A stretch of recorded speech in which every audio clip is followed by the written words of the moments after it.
सिर्फ एक वजह से रामायण में सीता जी को देनी पड़ी थी, अग्नि परीक्षा। जाने क्या? आइए जाने रामायण में माता सीता के अग्नि परीक्षा देने की ऐसी मुख्य वजह जिसके बारे में आपने पहले नहीं सुना होगा। रामायण की कथा आप सभी ने सुनी या देखी होगी, और ये रामायण प्रभु श्री राम और माता सीता के अटूट प्रेम और विश्वास की कहानी बयां करती है। रामायण की कथा के अनुसार भगवान श्री राम को 14 साल का वनवास मिला था, और इस वनवास के दौरान माता सीता और लक्ष्मण भी उनके साथ थे। वनवास के कठिन समय के दौरान लंकापति रावण ने माता सीता को अपहरण करके बंदी बना लिया था, और इसी वजह से राम और रावण के बीच युद्ध हुआ था। रामायण की न जाने कितनी कथाएं प्रचलित हैं, और इनमें से एक प्रमुख कथा है सीता माता की अग्नि परीक्षा की कथा। वास्तव में ये बात थोड़ी सोचने पर मजबूर करती है कि आखिर माता सीता और प्रभु श्री राम के बीच के अटूट प्रेम के बावजूद भी अग्नि परीक्षा क्यों देनी पड़ी। इस बात को लेकर भी कई कथाएं सुनने में आती हैं, लेकिन हमने इस बात को गहराई से जानने के लिए हमने नई दिल्ली के जाने माने पंडित, एस्ट्रोलॉजी, कर्मकांड, पितृदोष और वास्तु विशेषज्ञ प्रशांत मिश्रा जी से बात की। उन्होंने हमें इस अग्नि परीक्षा की सिर्फ एक वजह बताई। जाने क्या है वो वजह? प्रजा का मान रखने के लिए ली थी अग्नि परीक्षा। पौराणिक कथाओं के अनुसार प्रभु श्री राम को मर्यादा पुरुषोत्तम के नाम से भी जाना जाता है, और एक राजा की तरह श्री राम के लिए अपनी प्रजा के लिए समर्पण सबसे ज्यादा महत्वपूर्ण था। ऐसे में जब लंबे समय तक रावण की कैद में रहने के बाद माता सीता श्री राम के साथ अयोध्या लौटी, तब उनकी पवित्रता को लेकर समाज के एक वर्ग में संदेह होने लगा।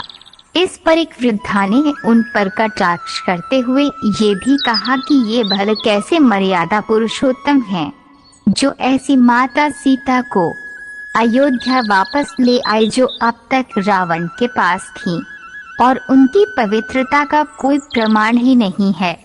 जब श्री राम को ये बात पता चली तो उन्होंने प्रजा के कल्याण के लिए माता सीता को अग्नि परीक्षा देकर अपनी पवित्रता को सिद्ध करने के लिए कहा। प्रभु श्री राम की बात सुनकर माता सीता अग्नि में समा गईं।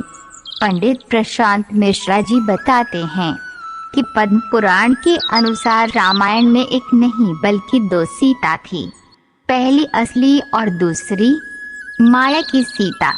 इसकी कथा के अनुसार एक बार लक्ष्मण जी जब कंदमूल फल लेने वन को गए हुए थे, तब प्रभु श्री राम ने माता सीता से कहा कि अब मैं नरलीला करूंगा, और जब तक मैं राक्षसों का विनाश करूंगा तब तक आप अग्नि में निवास करें। ऐसा कहकर श्री राम ने माता सीता को अग्निदेव को सौंप दिया। इसके बाद असली सीता जी की जगह माया की सीता प्रकट हुई। इस तरह जब सीता जी का अपहरण हुआ तब वो माया की ही सीता थी। जब युद्ध समाप्त हो गया और राक्षसों का विनाश हो गया, तब भगवान श्री राम ने माता सीता को अग्नि परीक्षा के लिए कहा, और माया की सीता अग्निकुंड में समा गई। माया की सीता के अग्नि में समाते ही असली माता सीता अग्नि से बाहर आ गई, और इस पूरी अग्नि परीक्षा का सिर्फ एक यही कारण था।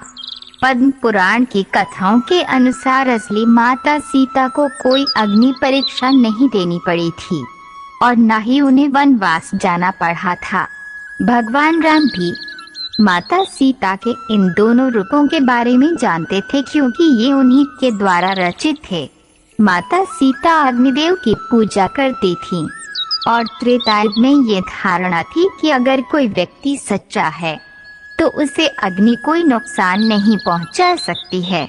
इसी वजह से असली माता सीता अग्निदेव की शरण में सुरक्षित हो गई थी, और सीता अपहरण से लेकर अग्नि परीक्षा तक के समय में माया की सीता ही थी। रामचरितमानस के अरण्य कांड में दोहा 23 और लंका कांड में दोहा 108 से 109 तक में इस प्रसंग का वर्णन। अगर आप हमारे चैनल पर पहली बार आए हैं तो कृपया हमारे चैनल को सब्सक्राइब करें, लाइक करें, सपोर्ट करें। धन्यवाद।